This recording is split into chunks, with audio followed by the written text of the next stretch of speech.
Bom dia, irmãos. Irmãos, nós estamos estudando o livro de Atos e estamos no capítulo 14 e vamos estudar hoje os versículos 8 a 18. É uma nova etapa na primeira viagem missionária.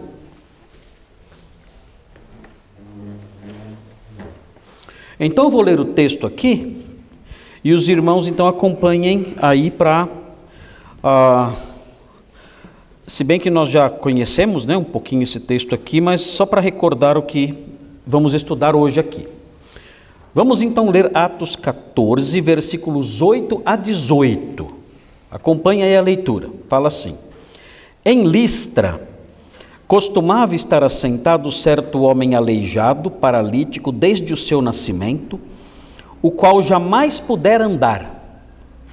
Esse homem ouviu falar Paulo, que fixando nele os olhos e vendo que possuía fé para ser curado, disse-lhe em voz alta: Apruma-te direito sobre os pés. Ele saltou e andava.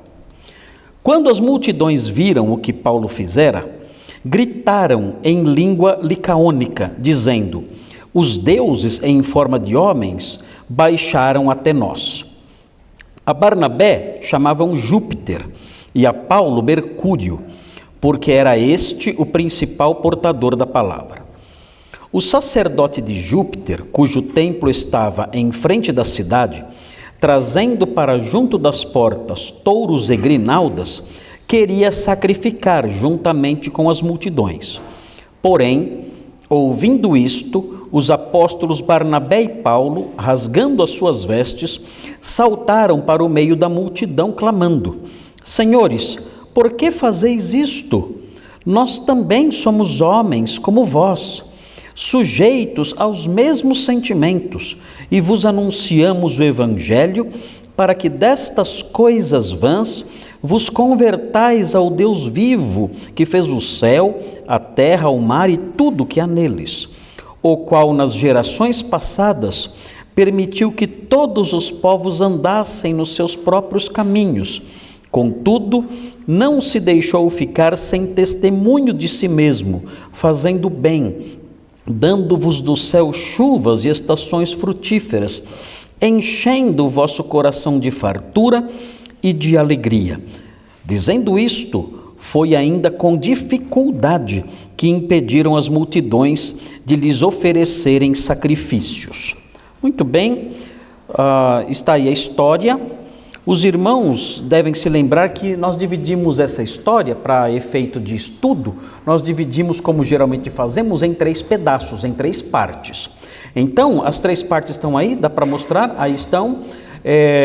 Eu fixei no tema a graça de Deus, porque Deus manifestou sua graça curando aquele paralítico e, muito provavelmente, salvando aquele paralítico pela fé em Jesus. Então, por isso, eu fixei aí o sujeito de cada frase, sendo a graça de Deus. Então, ficou assim: a graça de Deus é manifesta de forma poderosa, nos versículos 8 a 10. A graça de Deus é mal interpretada pelos incrédulos, nós vemos isso nos versículos 11 a 13. E a graça de Deus é retratada pelos arautos da fé. Eles apresentam os contornos exatos da graça de Deus nos versículos 14 a 18. Tem um sermãozinho lá no 14 a 18 que fala sobre a graça de Deus ministrada a todos. Vamos então olhar aí a primeira parte. Então estamos aqui, nesse pontinho aqui. A graça de Deus é manifesta de forma poderosa. É isso que vamos estudar agora. É importante notar, antes de tudo, alguns detalhes introdutórios aí. Eu falei para os irmãos na semana passada que esse episódio é o episódio mais agitado da primeira viagem missionária. É o mais agitado que tem, porque notem o que aconteceu. Pensaram que Paulo e Barnabé eram deuses que tinham descido do céu e quiseram sacrificá-los. Foi uma grande confusão. Eu até disse para os irmãos que é um texto muito barulhento, esse texto aqui. Barulhento em que sentido? Todo mundo grita nesse texto. É uma gritaria só. É um texto bem agitado, bem tumultuado. E, por isso, é um texto que nós dizemos que é o mais agitado de toda a primeira viagem missionária. Eu falei para os irmãos também que muitos milagres eram feitos na primeira viagem missionária, foram feitos. No 14:3, no capítulo 14 que nós estamos estudando aí, no versículo 3 que nós já estudamos, é dito que muitos milagres foram feitos por Paulo e Barnabé. Mas ele destacou esse aqui por quê? E eu disse para os irmãos, ele destacou esse aqui para equiparar Paulo com Pedro. Pedro curou 2 pessoas que não podiam andar, Enéas e o paralítico na porta do templo. Agora que então Paulo está curando um paralítico também. Qual é o objetivo de Lucas? Tem um objetivo sutil aqui. Ele quer dizer o seguinte, olha, aquele que pregava o evangelho aos judeus, Pedro, tinha aprovação de Deus. E essa aprovação era confirmada pelos milagres que ele fazia. Agora, Paulo está recebendo a mesma aprovação de Deus, sendo ele o pregador dos gentios.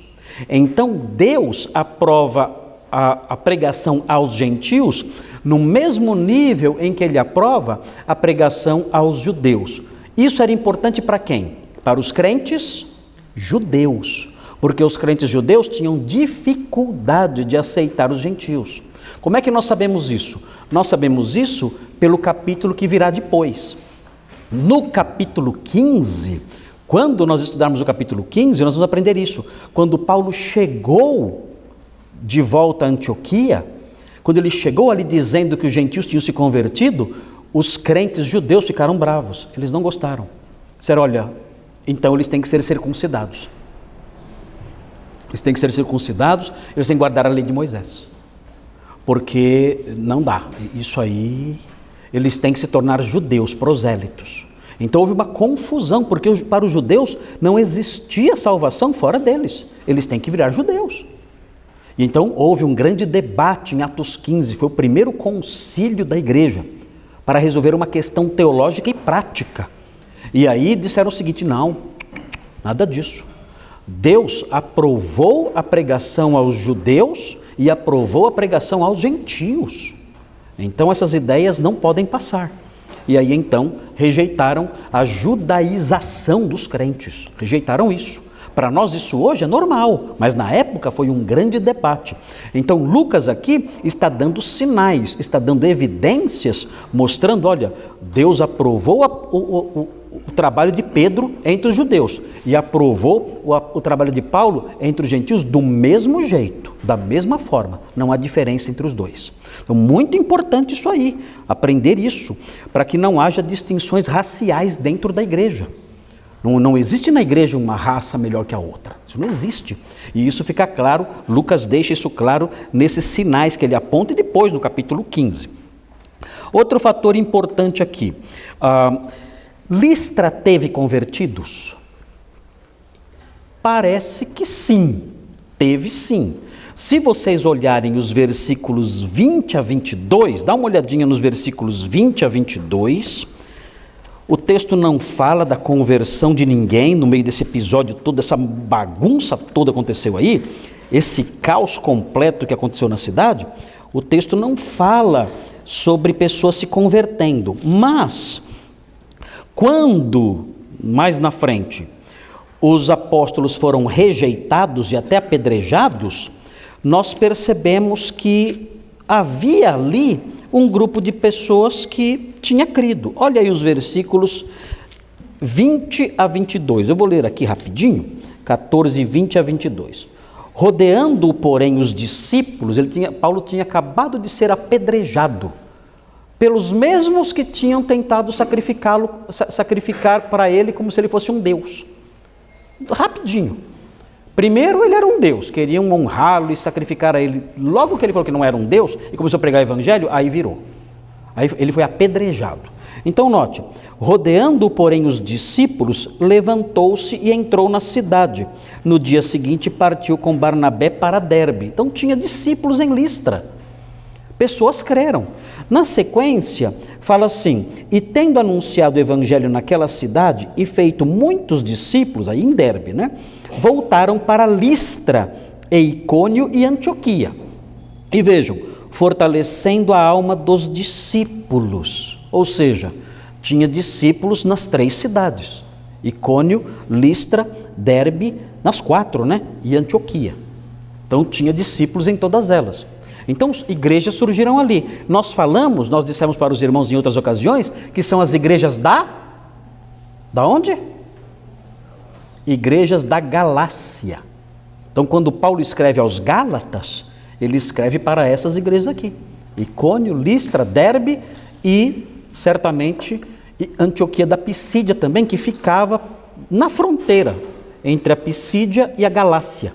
Então é possível que a carta tenha sido escrita para essa igreja também de Antioquia da Pisídia. Quem conhece um crente famoso que morava em Listra? Famoso. Não é fraquinho, não. Crente muito famoso, que morava em Listra. Quem conhece vai ganhar um café de graça lá embaixo. Vou pagar um café de graça lá embaixo. Eu vou pagar o café para quem acertar quem morava em Listra, super famoso, famosíssimo. Ah, se quem falou Timóteo? Acertou. Não vou falar miserável porque é uma moça aqui, né? Então não vou falar miserável. Mas acertou, Gabriela. A Gabriela acertou. Se vocês olharem o capítulo 16, olha o capítulo 16, que legal, muito legal o capítulo 16. No comecinho, olha o que diz aí. Olha que interessante. Chegou também, aqui já é a 2ª viagem missionária. Então já tinha ido, já tinha crente lá, né? Olha o que acontece aqui. Chegou também a Derbe e a Listra, a cidade onde ele acaba de chegar no capítulo 14, né? E olha só, havia ali um discípulo chamado Timóteo. É o mesmo Timóteo que depois virou um emissário apostólico, né? Líder de igrejas ali na região de Éfeso e tudo mais. Ele foi um grande líder, Timóteo. O texto fala que ele era filho de uma judia crente e pai grego. Agora, quem sabe o nome da mãe dele? Vocês não estão lendo a Bíblia, né? Quem sabe? Quem falou? Qual é o nome da mãe dele? Que fala a sua mãe. Eunice, acertou. E como se chamava a avó dele? Agora quero ver. Lloyd, exatamente. Então o apóstolo Paulo disse o seguinte: olha, eu sei que a fé que habitou primeiro em sua avó Lloyd e na sua mãe Eunice, habita em você também. Então é interessante isso. É possível, o texto de Atos 14 não fala, é possível quando o apóstolo Paulo pregou em Listra, quem se converteu? A avó, a mãe, né? E ele também ali junto, o pai não, né? O pai aqui não está fora, né? Mas enfim, mas a parte da família se converteu. E ele se converteu ou naquela ocasião, ou depois pela influência da avó e da mãe. É importante a influência da avó e da mãe? Ou não? O apóstolo Paulo falou, a mesma fé que habitou na sua avó e na sua mãe, habita em você também. Olha que lindo isso, hein? Isso é um grande privilégio isso aí. E outra coisa importante, é a mesma fé. A fé não virou moderninha. Ah, não, minha fé é diferente da minha avó. Minha avó era uma fé meio atrasada, né? A minha fé é de mente aberta. Não existe isso aí não. A fé verdadeira é uma só. Não importam as gerações. A minha avó, Maria, era uma espanholinha de 1,30 m de altura, desse tamanho assim. Brava que, meu Deus, né? Mas ela era muito crente. A mesma fé que habitou nela, exatamente a mesma, habitou na minha mãe. Maria também. A mesma coisa. A fé da minha mãe não era uma fé mais moderninha, mais aberta, nada disso. Era a mesmíssima coisa. Minha mãe, adolescente, se converteu. A mesma fé que a minha avó ensinou para ela. Minha avó e meu avô. E a minha mãe me ensinou a mesma fé. Exatamente. Se eu sentasse agora com a minha avó Maria, a espanholinha, se eu sentasse com ela agora e conversasse com ela agora, a mesma coisa. Eu não ia dizer para ela, vó, a senhora está com a mente meio fechada, tem que abrir, né? Não é bem assim. Não. a mesmíssima coisa que a vovó Maria creu, eu creio, igualzinho.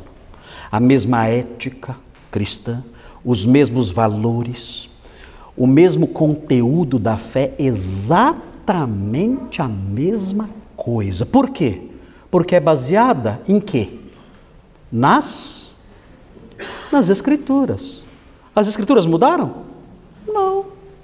Se a fé é baseada nas Escrituras, as Escrituras não mudam, não importam as gerações. O apóstolo Paulo fala, olha, as Escrituras, ele fala a Timóteo, as Escrituras é que tornam o homem sábio no campo da salvação. O apóstolo Paulo fala isso para Timóteo. As Escrituras é que tornam o homem sábio no campo da salvação. É nas Escrituras que nós aprendemos como ser salvos. Então não tem como mudar isso. Elas são fixas. Por isso a fé que habitou na avó Lloyd e depois na mãe Eunice era a mesma que habitava em Timóteo. Terceira geração depois dela, da vovó. Mas é isso. Então note aí. Vamos voltar então agora aqui. Então Listra foi importante, não?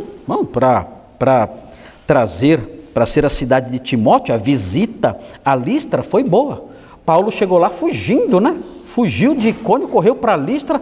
Mal sabia ele que lá ia se converter alguém tão importante para o Evangelho. Nós temos as epístolas pastorais que Paulo escreveu a Timóteo, importantíssimas para a vida da igreja. Deus tinha um plano e por isso a perseguição em Icônio fez com que ele fosse para Listra. Muito bem, vamos ver então aí o versículo 8. Veja lá. Em Listra, onde ficava Listra mesmo? Cadê o mapa? Cadê o mapa? Mostre o mapa. O mapa mundi. Aí, olha lá. Aí está o mapa, vamos ao Brasil, né? Não pode esquecer onde estamos aqui no Brasil, aqui, né? Aqui o Brasil, olha que Brasília, aqui, olha o Lula aqui, ó, aqui, ó, tá aqui, aqui Brasil, não, mais para o meio aqui, né? Aí, aqui o Brasil, e onde é a região que estamos falando? Você tem que ir aqui, desvia da água, ó, isso aqui é deserto, hein? Isso aqui é deserto do Saara, não passa por aqui não, já voei aqui para cima, que é só areia, só areia, só areia. Diz que um pedreiro voou aqui por cima, ele falou assim, nossa, quando chegar a pedra e o cimento, estamos lascados. Ele falou, já tem tanta areia, quando chegar a pedra e o cimento, estamos fritos, né? Mas não era, é o deserto do Saara aqui, ó. Olha só, aqui é a África subsaara, aqui sim tem florestas mesmo, né? Mas enfim, isso não interessa agora. Então você pega o avião, voa por aqui, né? Se quiser passar por cima, que é perigoso, né? Eu não vou, perigoso. Deserto é perigoso, cai o avião no deserto, está frito. Melhor cair aqui, ó. Então, aí vem para cá, na França, ou então desce na Itália. Onde eu não estou vendo a Itália aqui, cadê? Está aqui, né? Está muito escuro isso aqui, muito escuro. Nossa, está aqui, ó. Aqui, e aí você pode ir para cá, fazer uma escalinha aqui, aí você pega outro aviãozinho e vem para cá. Aí, nossa, que bagunça que está fazendo aí. Tira esses negócios. Meu, o avião caiu mesmo, hein? O avião caiu, bagunçou tudo aí. Volta, sai da Espanha, isso aí que é Espanha, né? Sai e vem para cá e desce aqui, ó. Pronto, a Turquia aqui, ó. Olha a Turquia aqui, ó. Essa aqui é a Turquia. Aqui, ó. Anatólia, também chama de Anatólia também. Chamavam de Anatólia antes, né? A Turquia aqui, ó. Aqui é a Turquia. E onde ficava a Galácia? Aumenta a Turquia. Aumenta a Turquia. A Turquia. Aumenta, aqui. É isso aqui. Aqui. A Galácia aqui, nessa regiãozinha aqui, ó. Essa regiãozinha aqui é a Galácia aqui, a Galácia do Sul. Então tudo isso está acontecendo aqui nessa região aqui, ó, da Galácia do Sul. Okay? Hoje em dia esse país, todo esse país, toda essa região, né, tudo isso aqui é dominado pelos muçulmanos.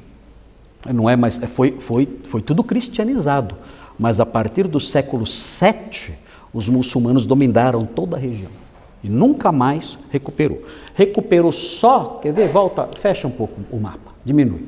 Os muçulmanos dominaram tudo aqui, ó. Dominaram isso tudo aqui. Aqui é a Espanha, aqui tudo, aqui tudo, aqui tudo e para cá. Para cá também dominou tudo aqui. Né? Agora, os cristãos só pegaram de volta esse pedacinho aqui, ó. Eles reconquistaram isso aqui depois de 800 anos. E os muçulmanos foram atravessar aqui tem uma cadeia de montanha chamada Pirineus. Os muçulmanos tentaram atravessar para tomar a França, mas aí um grande general chamado Carlos Martello, na Batalha de Tours, ou Batalha de Poitiers, o Carlos Martello, no ano 732, impediu que os muçulmanos entrassem na França. E aí então os muçulmanos ficaram só aqui. E depois os cristãos tomaram a Espanha. Se não fosse o Carlos Martello, em 732, toda a Europa seria hoje muçulmana. Tudo isso aqui, ó. Vai ser tudo isso aqui, ó. O que salvou foi o Carlos Martello. Ele que impediu a entrada. O nome dele até tem a ver, né? Deu uma martelada na cabeça dos muçulmanos. Tiveram que ficar atrás dos Pirineus. Muito bem. Vamos então olhar aqui o texto na sequência. Olhando aqui. Em Listra, 29 quilômetros de distância de Icônio. Então eles viajaram um bom tempo, né? 29 quilômetros, caminharam bastante. E chegaram em Listra. Hoje não existe mais a cidade de Listra. Então, eu quero visitar Listra para conhecer, você não vai achar mais nada lá. O que tem em Listra? Se você procurar no Google figuras e fotografias, você vai ver que Listra hoje, o local onde era Listra, hoje é um lugar onde existem chácaras. Pequenas chácaras com plantações. Casas esparsas, uma casa ali, outra ali, casas simples, pequenas chácaras com plantações. E onde ficava a cidade é rodeada de montanhas, não montanhas altas, montanhas baixas. A própria cidade ficava num planalto, cidade pequena. Tem ruínas lá? Tem alguns resíduos, tem alguns resquícios ali de ruínas, alguns fragmentos de prédios antigos, mas não tem nenhum prédio, nenhuma ruína ainda em pé, de templos e casas, não tem nada disso mais. É bem descampado, com casas, plantações, montanhas baixas em volta e alguns fragmentos de ruínas antigas tem lá, mas só isso, não tem mais nada. Então não vale a pena ir no lugar para conhecer a cidade, porque a cidade não existe mais mesmo. E veja aí, em Listra costumava estar assentado certo homem aleijado. Então aqui, quando fala homem aleijado, o problema dele, de acordo com o texto grego, era especificamente nos pés. O texto fala que ele tinha os pés sem poder. O que significa um pé sem poder? Na língua grega significa que ele tinha os pés fracos. Os pés dele eram tão fracos que os pés dele não conseguiam sustentar o corpo. Por que os pés deles eram fracos? Talvez os pés dele fossem deformados. Então, por isso, ele não podia levantar e não podia andar. Era um problema visível. O problema não era um problema de tendinite, que o pessoal fala, tem muita gente, né, que tem doenças que você não vê. São doenças reais, mas você não vê. Tendinite, você não vê. Dor de cabeça, enxaqueca, você não vê. Dor de dente, você não vê. Tem muitas doenças, pressão alta, você não vê. Agora, essa doença não, essa doença era visível, era notável. Ele tinha os pés que tinham sido formados de tal maneira que ele não conseguia ficar de pé, ele não conseguia sustentar o corpo com os seus pés. Esse era um problema visível e notório. E outra coisa, ele era muito conhecido, porque ele ficava onde? Ele ficava sentado na cidade, a cidade era pequena. Ele ficava sentado numa via pública qualquer ali, fazendo o quê? O que o aleijado fazia na época? Não tinha outro jeito, porque naquela época quais eram as profissões? Você é pastor de ovelhas. Como é que você vai ser pastor de ovelhas se você não consegue andar? Eu vou ser então lavrador. Como você vai ser lavrador se você não consegue andar? Então eu vou vender coisas na rua. Ok, talvez você possa fazer no mínimo isso aí, mas quem vai querer contratar você para isso se as pessoas podem fazer por si mesmas? Para quê? Não existe, não tem a mentalidade que existe hoje de indústria, nada disso. A pessoa tinha que se virar sozinha para conseguir o seu sustento. Um aleijado não podia fazer nada, não recebia ajuda do governo, nada disso, só tinha que esmolar. Então, os mendigos eram conhecidos, que ficavam na rua o tempo todo esperando ganhar esmolas. Veja a sequência. Costumava estar sentado certo homem aleijado, não sabemos o nome dele, né? Ele era muito conhecido, certamente, a doença era clara, nítida, visível, e o texto fala paralítico desde o seu nascimento. Aqui, O texto grego fala que ele era paralítico desde dentro do ventre da mãe. Ele era paralítico desde o útero. Ou seja, quando ele nasceu, viram que ele já tinha uma deformidade nos pés.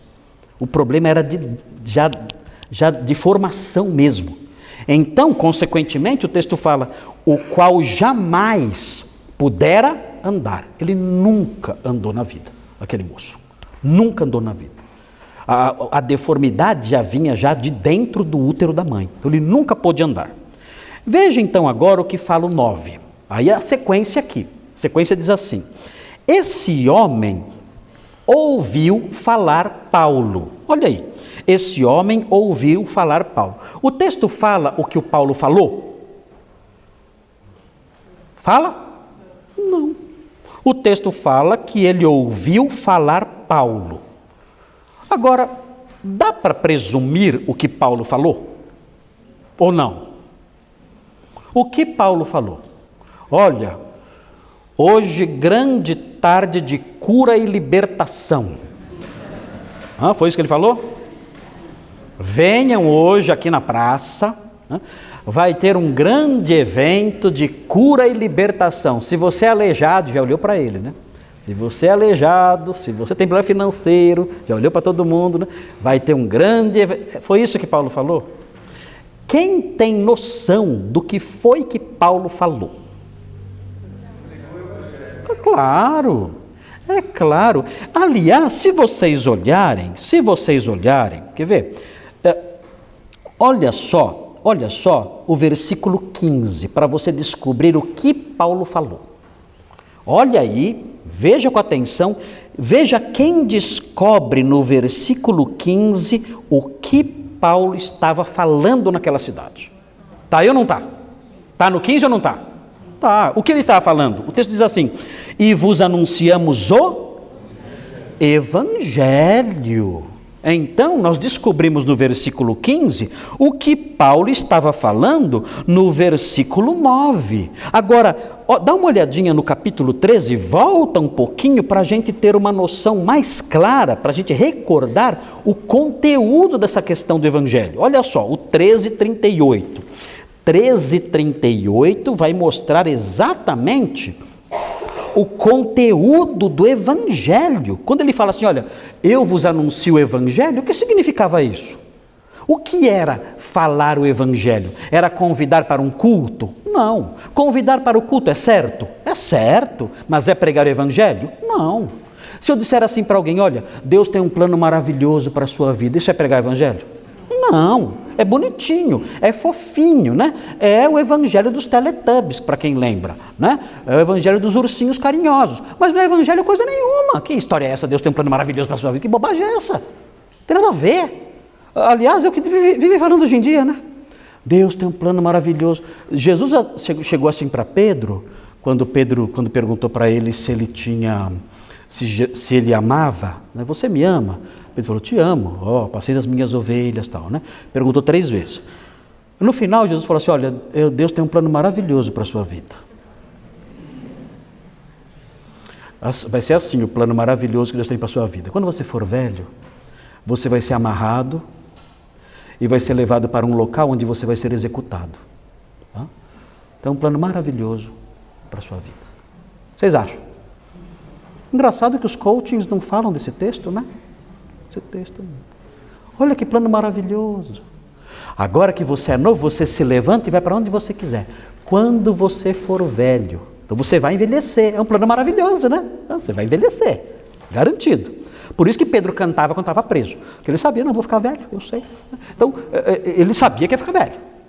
Quando você for velho, alguém vai pegar você, vai amarrar você e vai levar você para onde você não quer ir.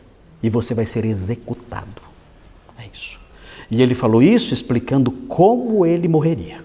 Ou seja, ele morreria por meio de uma sentença penal de execução de pena capital. Você vai morrer. Assim você vai morrer. Então, plano maravilhoso, né? É um plano maravilhoso. Então, gente, esse evangelho que fala por aí é bobagem, tudo lixo, esquece isso aí.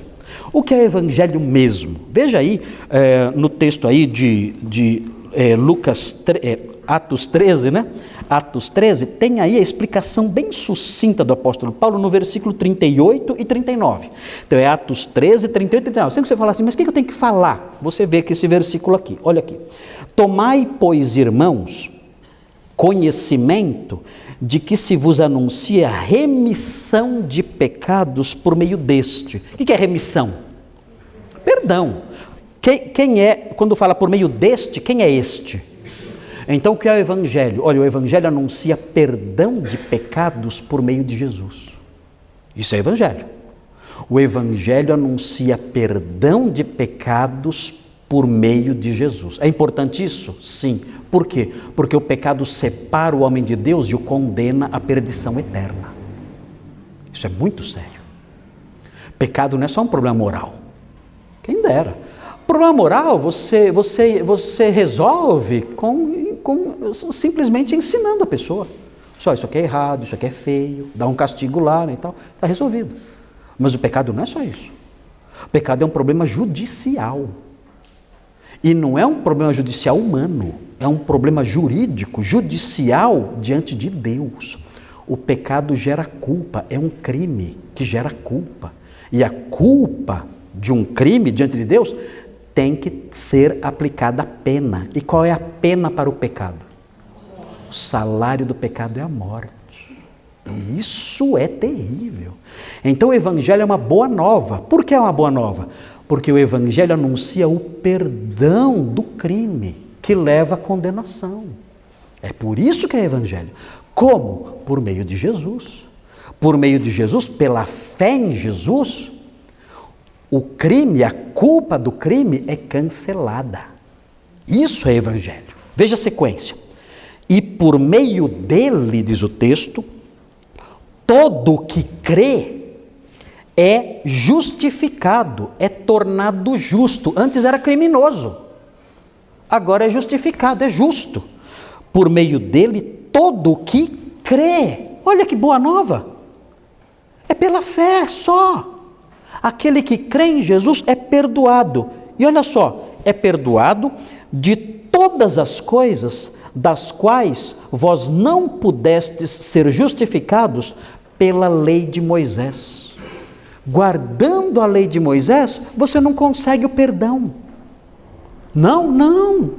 Se você conseguir guardar a lei de Moisés, coisa que você não vai conseguir, mas se você conseguir, mesmo assim, a guarda dessa lei não vai dar a você o perdão judicial de Deus. Não tem jeito. Primeiro, você não vai conseguir. Então, quando começa lá, não matarás, está fácil. Não furtarás, está fácil. Honra teu pai e tua mãe. Está começando a ficar meio complicado. Né? Não cobiçar, aí matou tudo, aí cai todo mundo. Não cobiçar, aí afunda tudo. Não sobra ninguém. Então, não tem jeito. Mas mesmo que você consiga, mesmo conseguindo, isso é a hipótese elevada ao absurdo, você nunca vai conseguir, mesmo que você consiga a vida inteira guardar os 10 mandamentos, mesmo assim o texto fala, isso não vai anular a sentença. A sentença não se anula assim. Só tem um jeito de anular a sentença. Como? Aí que está a boa nova. É muito mais fácil de guardar a lei. Você crê em Jesus. Você crê em Jesus, a justiça dele, ele sim guardou toda a lei. A justiça e a retidão dele cobre você. Olha que coisa linda. Quando você crê em Jesus, a justiça dele cobre você. Aí você está em Cristo. Você é salvo porque você está em Cristo. A justiça dele cobriu você. Então eu sou salvo pelos meus méritos? Não. Mas porque eu estou nele. Eu estou nele. Eu estou em Cristo. Eu criei em Jesus, a justiça dele me revestiu. Agora então eu estou perdoado, justificado. Um dia eu vou comparecer diante de Deus. E imagine, eu não sei como vai ser, mas imagine, vamos imaginar. Deus fala assim, por que você pode entrar aqui? Por que você pode ser o meu herdeiro? Por que você pode herdar o meu céu, a minha gloriosa herança e santa herança? Por quê? Você vai falar assim, porque eu sou um cara bom. Está lascado você falar isso. Você está lascado. Mas olha, eu não mereço entrar no seu reino. Eu não. Mas eu vou entrar no seu reino pelos méritos de Jesus, não pelos meus. Eu um dia criei nele como meu Salvador e a justiça dele me revestiu. Então é pelos méritos dele e não pelos meus. E eu obtive os méritos dele quando eu criei em Jesus como meu Salvador. Eu aceitei o Evangelho. Aí está resolvido. Aí está resolvido. Aí você é um herdeiro do Senhor. Então é importante. O que Paulo então pregava em Listra? Pregava isso aqui. Ele pregava em Listra isso que ele pregou em Icônio, que nós acabamos de ler agora. Muito bem, olha só o que acontece então no versículo 9 aí.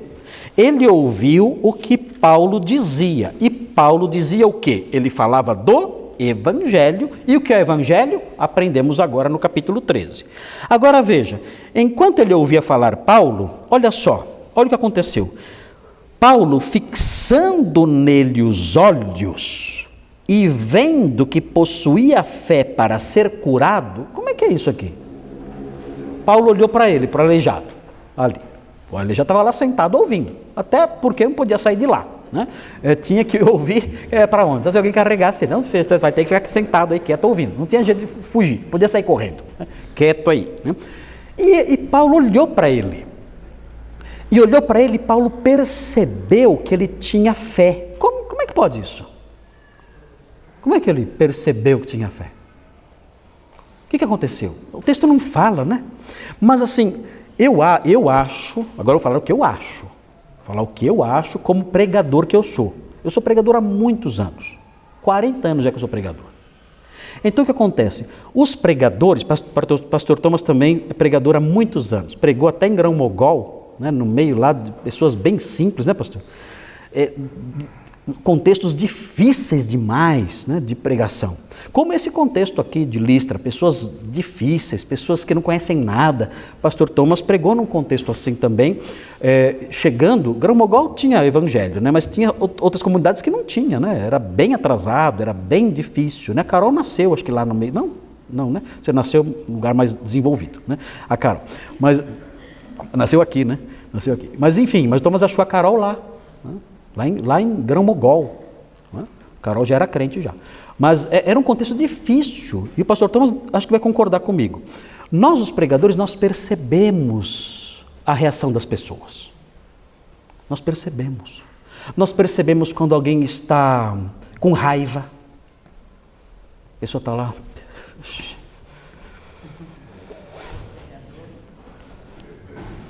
Percebemos quando a pessoa está em Júpiter.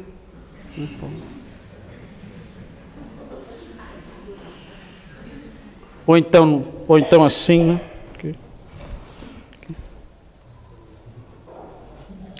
Você percebe, a gente vê tudo. E a gente percebe quando a pessoa está cansada, ela não suporta mais, está...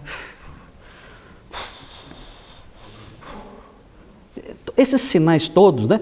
O respirar desse jeito, o ficar olhando para o vazio, assim, olhando nada, né? Isso aí, todo pregador percebe isso. Claro que os pregadores têm que relevar. Vai fazer o quê? A gente não pode entrar no coração da pessoa e forçar a pessoa a prestar atenção em você. Não tem jeito de fazer isso, não tem como. Né? Então o pregador continua falando. Fazer o quê? Né?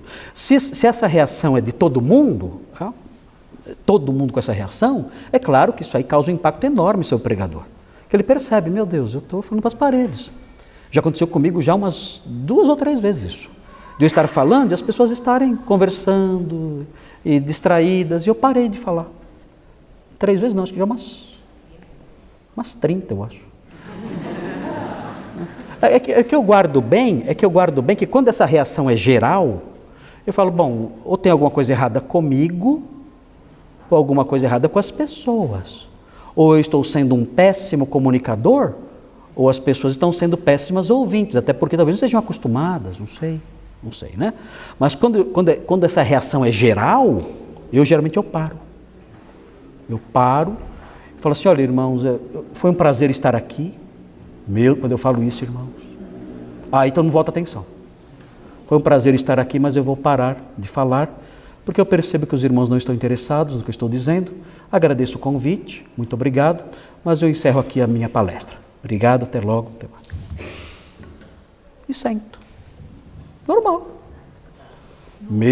Meu Deus, quando eu faço isso, irmãos, a liderança da igreja ficar envergonhada, apavorada. Lamento, eu não vou falar. Eu não vou ficar jogando verdades tão preciosas para quem não tem interesse nenhum.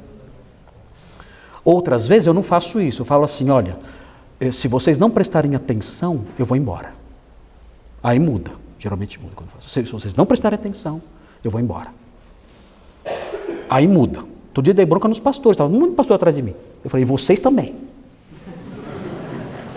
Vocês, inclusive vocês. Aqui atrás, estou de olho também aqui. Aí parou todo mundo e prestou atenção. Então, às vezes, funciona isso. A gente percebe, eu quero dizer isso que a gente percebe. Agora, é claro, isso é um caso extremo, né? De todo mundo distrair, todo mundo conversando, todo mundo no outro planeta. E não dá. Né? Mas, há casos que são diferentes, há casos que são uma pessoa ou outra, assim, longe, distante, né? E aí, é normal isso. É normal no auditório ter pessoas assim. Mas há pessoas que você percebe outra coisa. Há pessoas que você percebe que elas estão assim, simplesmente engolindo você, atentas de um jeito que você fala, meu Deus, essa pessoa daqui a pouco, né, vai levantar e vai... Eu estava pregando uma vez numa igreja e tinha um senhor, ele estava sentado assim, perto onde está o Alão, assim, mais ou menos, né, no meio, assim, do corredor, assim, e ele sentou na pontinha do banco, ele ficava assim, ó, ele ficava assim, ó.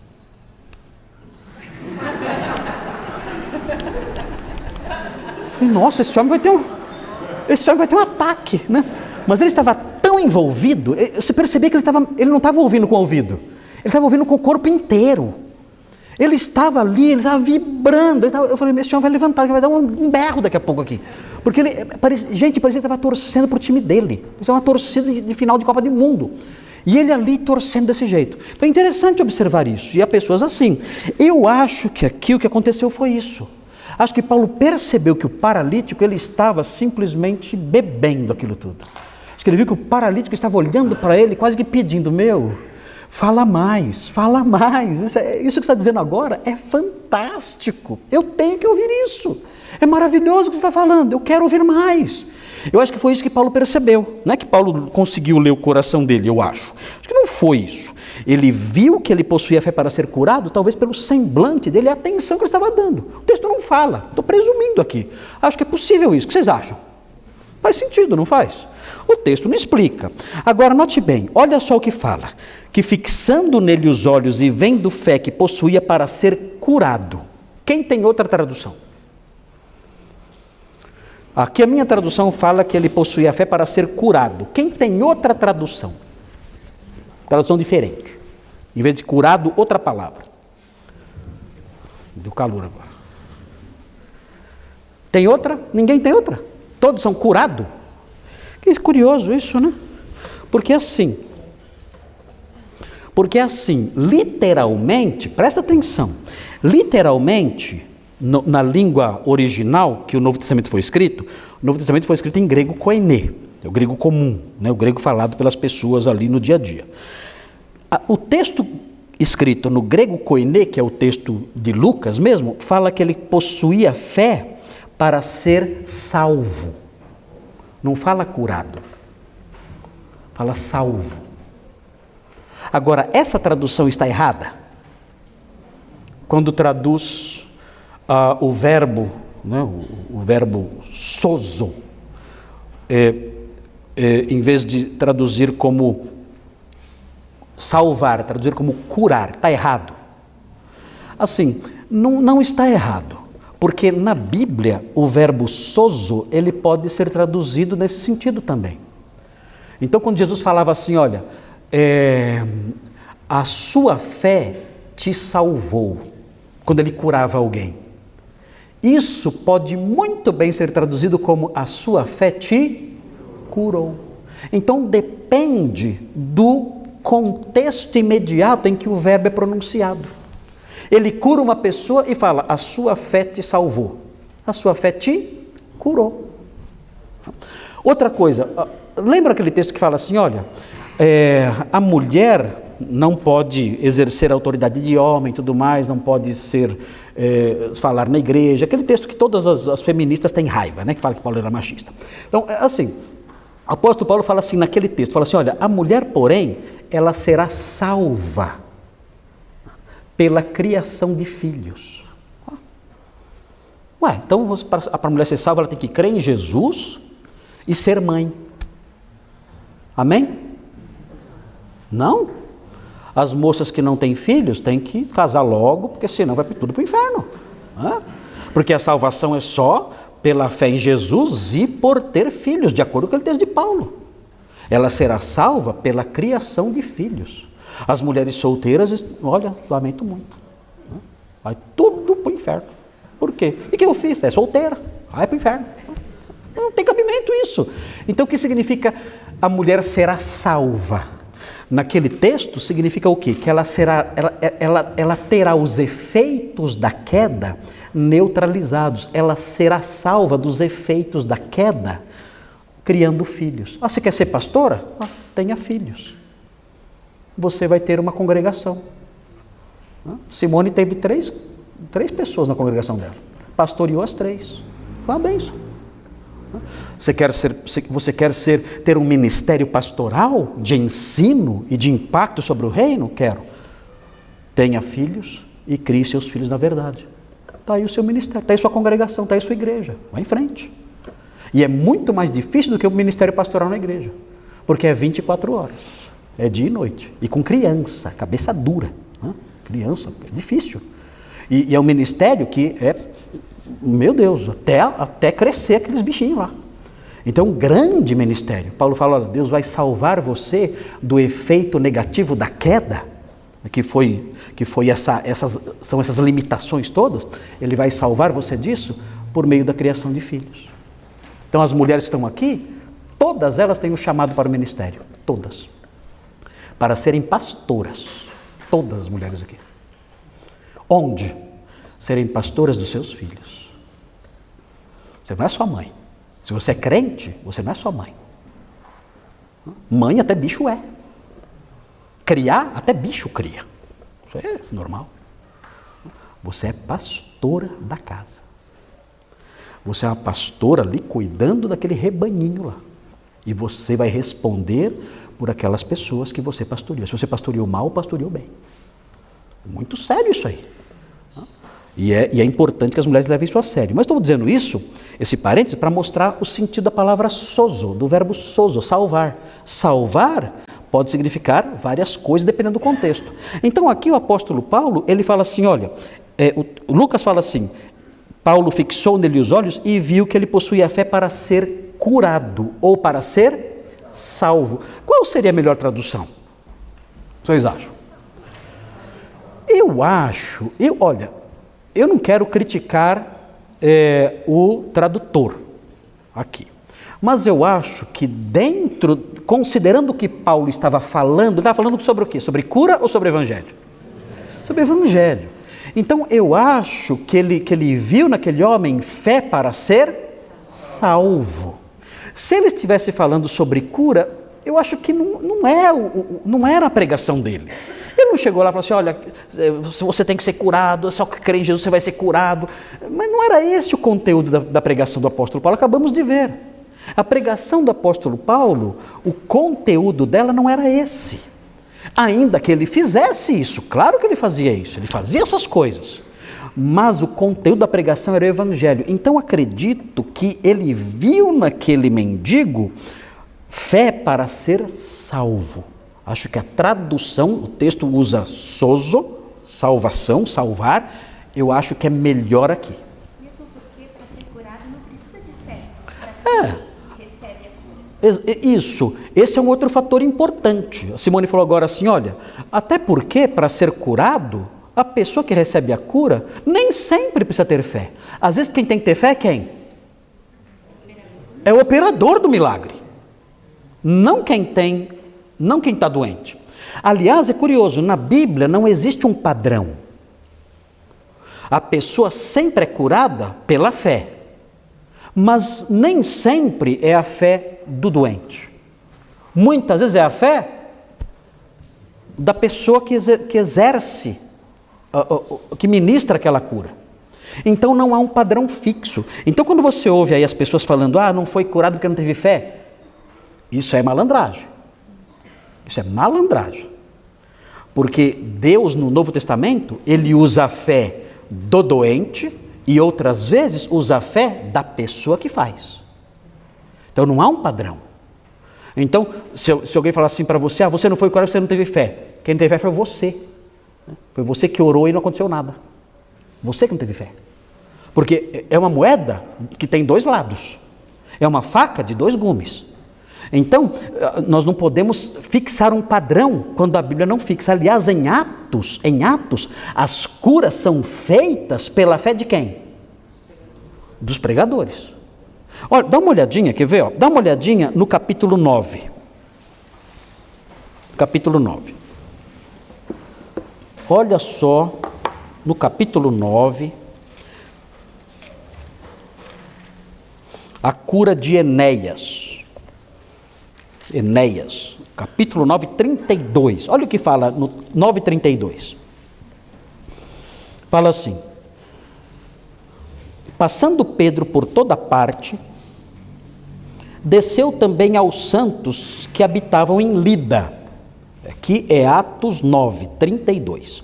Encontrou ali certo homem chamado Enéas, que havia 8 anos jazia na cama, pois era paralítico. Disse-lhe Pedro: Enéas, Jesus te cura, levanta-te e arruma o teu leito. Ele imediatamente se levantou. Viram-no todos os habitantes de Lida e Sarona, os quais se converteram ao Senhor. Aqui, tudo indica que Enéas nem esperava nada. Pedro só chegou e falou: levanta, Jesus te cura. E ele levantou. Não fala da fé dele. Parece, aqui nesse texto, que a fé é mais de quem? De Pedro. Pedro tomou a iniciativa e falou assim: Enéas, Jesus te cura. 8 anos numa cama. Parece um adolescente de hoje em dia. 8 anos numa cama, sem se mexer. Ele foi lá, Jesus te cura. Ele levantou. Na hora. Olha o capítulo 3. Olha o capítulo 3. Atos 3. Olha aqui que interessante. Atos 3. Atos 3, 1. Olha o que diz aí. Já estudamos esse texto, faz muito tempo já estudamos, mas olha aqui o que acontece. Pedro e João, Atos 3, 1. Pedro e João subiam ao templo para a oração da hora 9, das 3 da tarde. Era levado um homem coxo de nascença, o qual punham diariamente à porta do templo, chamada Formosa, para pedir esmola aos que entravam. Vendo ele a Pedro e João, que iam entrar no templo, implorava que lhe dessem uma esmola. Pedro, fitando juntamente com João, disse: olha para nós. Ele os olhava atentamente, esperando receber alguma coisa. Ele tinha fé para ser curado? Ou tinha fé que ia ganhar uma esmola? Ele não tinha fé nenhuma. Ele tinha uma esperança de ganhar umas moedinhas. É isso que ele tinha. Ele nem sabia de nada, de fé, coisa nenhuma, de evangelho de Jesus, nem de nada. Veja aí o que acontece então. Pedro, porém, lhe disse: não possuo nem prata nem ouro. E era apóstolo, hein? E era apóstolo, não tinha prata nem ouro. Que apóstolo fraco, hein? Esse não tinha fé mesmo, hein? Era apóstolo, não tinha prata nem ouro. Todos os apóstolos têm prata e ouro, de monte.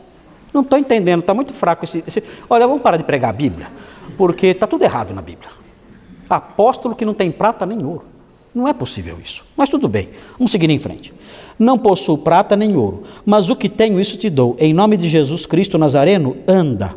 E tomando pela mão, o levantou. Imediatamente os seus pés e tornozelos se firmaram, de um salto se pôs em pé, passou a andar e entrou com eles no templo, saltando e louvando a Deus. De quem foi a fé aqui? Foi do paralítico? Claro que não. É evidente que foi de Pedro. O paralítico queria ganhar o dinheiro dele. Veja o versículo 16, 3,16. Olha só, 3,16. Pela fé em o nome de Jesus é que esse mesmo nome fortaleceu a este homem que agora vedes e reconheceis. Quem teve fé? Pedro. E continua: sim, a fé que vem por meio de Jesus. Aqui ainda fala a fonte da fé. Qual é a fonte da fé? Jesus me deu fé. Jesus me deu fé para eu curar esse homem. E eu curei. A fé que veio por meio dele. Ele foi o instrumento através do qual a fé chegou no meu coração. E aí eu curei essa pessoa. Então o que nós temos aqui é uma evidência disso. Agora, em outros momentos, o próprio Jesus fala: a sua fé te... Então não tem um padrão fixo. Deus age como Ele quer. Ele pode olhar para a fé da pessoa que ministra e pode olhar para a pessoa que está sendo curada. E Ele age conforme Ele quer. Não tem um padrão fixo. Cuidado com os enganos por aí, porque todo mundo joga a culpa no doente. E não é assim na Bíblia, não. Muito bem, muito bem. Deus cura hoje ou não cura? Cura. Deus cura hoje, sim. Assim, deixa eu falar uma coisa. Eu não sei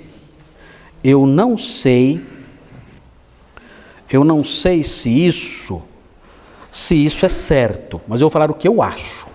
Vou falar o que eu acho. Não estou dizendo aqui algo que tem ali um fundamento sólido, a Bíblia fala isso claramente, não. É uma suspeita que eu tenho a partir de alguns textos bíblicos.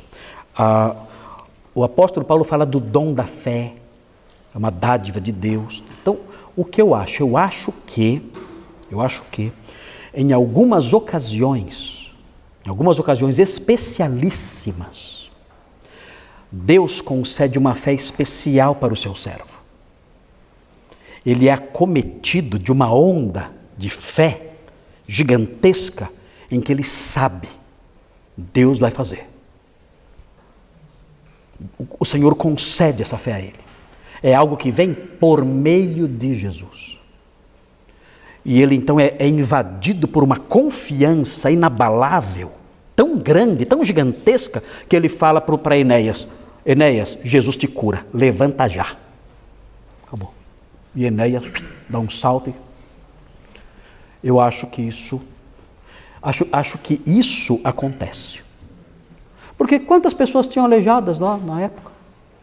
Mas Pedro olha para Enéas e fala: Enéas, Jesus te cura, levanta. Parece que ele foi acometido de uma onda de confiança e de certeza que ele sabia, Jesus vai curar. E curou. Não sei. Eu acho que isso acontece. Eu vou até falar algo agora aqui que pode assustar vocês. Desliga a câmera aí. Já aconteceu comigo.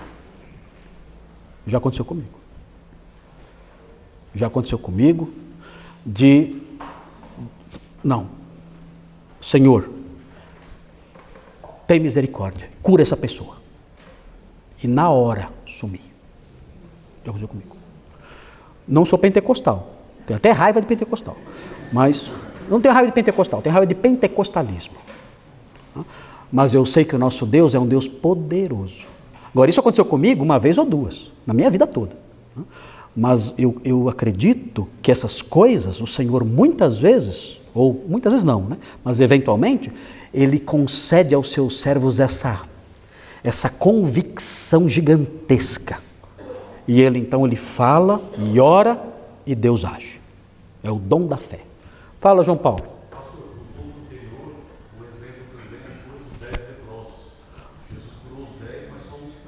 Exatamente. É um outro exemplo aí da fé de quem?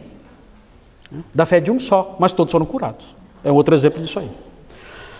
Mas enfim, queridos, é isso aí. Mas isso que eu falei agora, isso é uma suspeita que eu tenho. Então não vai falar o pastor Marcos ensina isso. Não, eu não ensino isso. Eu estou compartilhando com vocês aqui uma percepção pessoal. Então vocês têm que distinguir as percepções pessoais do pastor, que podem estar cheias de erro, e as coisas que a Bíblia claramente diz, que nunca erram. Então o que eu compartilhei com vocês agora foi uma percepção, uma suspeita pessoal que eu tenho, que pode estar errada. Pode estar errada. Não é doutrina. Tá bom? Então é isso. Ah, pastor, então quando estiver doente eu vou te chamar para orar por mim.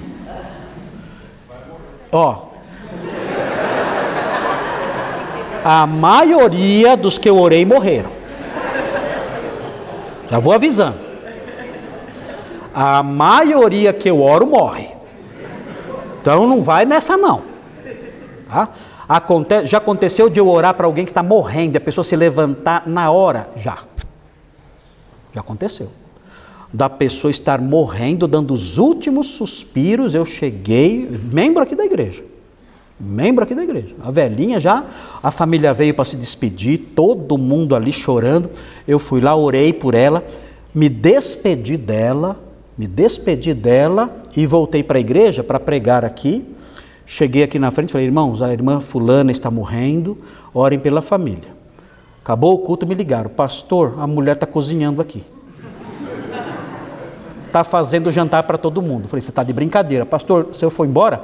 Levantou, começou a cozinhar, está fazendo comida aqui para todo mundo aqui. Alegre porque a família está reunida. Falei: só vão aí quando ela vai morrer, né? Fez jantar para todo mundo e viveu mais 13 anos. Andando aqui pelo Tucuruvi, aqui. Agora, a vasta maioria que eu oro, está tudo no cemitério. Então não é bom arriscar, tá? Não arrisca não. Você nunca sabe o que vai acontecer. Muito bem. Olha o que acontece então no versículo 10. Olha aí. Disse-lhe em voz alta. Olha a convicção aqui, não é convicção? Olha a convicção dele. Ele gritou. Ele não gritou, mas ele disse num tom de voz que as pessoas em volta podiam ouvir. Ok? Ele disse num tom de voz acima do normal. Ele disse em voz alta: apruma-te direito sobre os pés. Aqui, o significado de apruma-te aqui é levanta, é o verbo egueiro. Levante-se sobre os seus pés. Ele fixou a frase no probleminha lá. O seu problema é os pés, né? Levante-se sobre os seus pés. E o que aconteceu? Olha o resultado. Ele saltou. O que significa isso? Ele fez um movimento brusco para cima. Rápido. E começou a andar. Então é interessante aqui o seguinte: essa cura foi três marquinhas dessa cura. Foi uma cura inequívoca. O que significa isso? Não tinha dúvidas. Por que não? Todo mundo conhecia. Não é alguém que subiu lá na frente e ninguém sabia quem era. Estava com conjuntivite e sumiu. Não é isso. Era uma cura inequívoca. Todo mundo viu o pé torto dele. Os pés deformados. Todos viam. Foi uma cura inequívoca. Outra coisa. Foi uma cura imediata. Quanto tempo demorou para ele ser curado? Foi na hora. Paulo falou, ele imediatamente se levantou. E outra marca foi uma cura completa. Na hora ele saltou, se levantou e andava normalmente. E você percebe a grandeza do milagre pela reação dos homens que estavam ali. Quando viram aquilo, versículo 11 fala, eles disseram: os deuses desceram. E aí foi aquele tumulto geral, que não dá tempo de entrar agora, porque já são 20 para as 11. Mas na semana que vem, nós vamos ver o ponto 2. Olha lá o ponto 2. A graça de Deus é mal interpretada pelos incrédulos. Eles chamaram Paulo e Barnabé do quê? De Júpiter e Mercúrio. Por que esses dois deuses? Tem uma razão para isso. Tem. Qual que é? Não vou falar. Você tem que vir na semana que vem. Senão não vai saber, vai morrer na ignorância. Porque eu não vou repetir a aula depois. Então, na semana que vem, por que esses dois deuses? Tinha tantos deuses. Por que chamaram eles dois desse nome? Qual era o nome de Júpiter no grego? Zeus. Qual era o nome de Mercúrio no grego? Hermes. Então, chamaram ele de Zeus. Zeus era o chefe do Olimpo. Era o maior deus. Barnabé, coitado ali. Eu? Zeus. Você é Zeus. Eu não. Você é. Meu Deus, o que é isso? Por que chamaram Paulo de Hermes? O texto fala, né? Porque, olha, ele falava mais. Paulo falava mais. Então, é Hermes, é o Deus da palavra. Mas por que esses dois deuses? Nós vamos aprender na semana que vem, porque chamaram eles disso. No começo eles não entenderam, porque estavam falando em língua licaônica. Paulo falava licaônico? Não. Era a língua de bárbaro das montanhas. Paulo não sabia falar licaônico. Então ele não entendeu o que estava acontecendo. Depois ele entendeu, falou: meu Deus, o que é isso? Aí ele tomou uma iniciativa. E nós vamos então estudar essa parte e por último a parte mais linda, essa aqui, ó. A graça de Deus retratada pelos arautos da fé. Essa parte é legal, que mostra como Deus age com o mundo todo. A sua bondade com o mundo todo, a sua misericórdia, o seu cuidado, a sua providência. Tudo isso é muito lindo nesse sermão do apóstolo Paulo, muito bonito. E vamos aprender isso então na semana que vem.